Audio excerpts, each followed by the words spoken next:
2017 সালে কোঅর্ডিনেট জিওমেট্রির ওপর অনেক প্রশ্ন জিজ্ঞাসা করা হয়েছিল এসএসসি সিজিএলে। দেখো এবারেও কিন্তু 2025-এ এসেও কিন্তু সিজিএলে কোঅর্ডিনেট জিওমেট্রির ওপর প্রশ্ন কিন্তু আসতে পারে।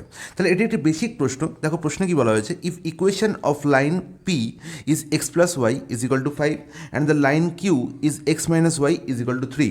তাহলে দুটো লাইন বলা হয়েছে, তাদের ইকুয়েশন বলা হয়েছে, একটা লাইন ধরো পি এবং এক লাইন ধরো কিউ।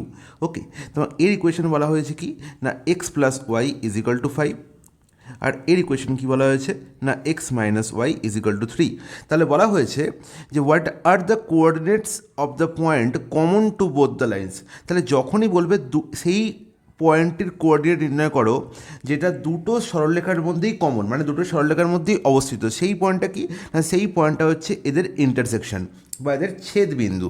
ঠিক আছে, আর যদি আমরা বীজগাণিতিক পদ্ধতিতে যাই তাহলে বলবো যে এই দুটো ইকুয়েশন থেকে এক্স আর ওয়াই এর সলভই হচ্ছে এই পয়েন্টের কোঅর্ডিনেট। তাহলে দেখো x minus y equal to 3 বলা হয়েছে আর x plus y equal to 5 বলা হয়েছে।